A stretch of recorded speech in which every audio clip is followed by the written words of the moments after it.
them on you. It's terrible. Even more disturbing, evidence of young children living within arm's reach of almost certain death. It's a common scene in California. Sometimes they'll put in their refrigerator. When they do that, it'll be next to the baby bottles. Oh, look at this. Isn't that nice? We find also the meth will be on the living room table where they're cutting it, doing whatever they're doing to it, using it, whatever, and the kids are crawling around on the floor. She's got a 5-year-old daughter. I guess that makes her a 5-year-old child. It really concerns me that we found, it's pretty typical actually, a refrigerator outside with all the stuff in it, and it's not locked. So the kid can go in there and, get the liquid on her. I would say that is a definition of child abuse, and as a result, when we take down labs and there are children present, we immediately call Child Protective Services and turn those children over to them. We have information that he's been involved in manufacturing methamphetamine, also doing a lot of dealing out of that location. In the afternoon, the team executes a second raid.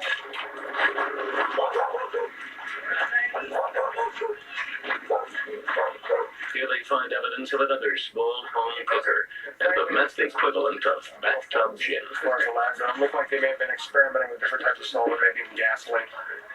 It's not going to really cut it. This is real dirty dough, real nasty stuff. Stinks horrible. Cut with impurities and cooked by a novice, a syringe full of this could be an addict's last. You're very good for lab right key. Okay. Well, yeah, there you go. There's your lab right there. That's stained with red phosphorus, but if you get it on your skin, it goes right to the bone. And you will find that stuff right next to kids' toothbrushes in the bathroom and throughout the house. That basically tells us that there's been manufacturing going on here. It's a slam dunk. This is a typical day for a Riverside team. Small operations like these are virtually everywhere. And while they account for only 20% of the crank produced in this country, they occupy nearly 3/4 of California's meth agents' time. Well, this whole area is contaminated basically with odor. Set up in trailer parks, apartments, and motel rooms, each lab is a mini toxic waste site, with the capacity to kill long after the cook is done. When they leave, it doesn't mean that now it's clean. All it means is they've left.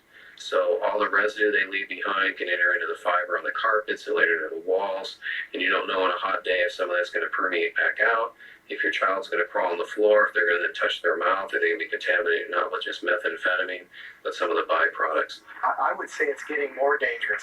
It's getting more dangerous, if not just because of the numbers of labs that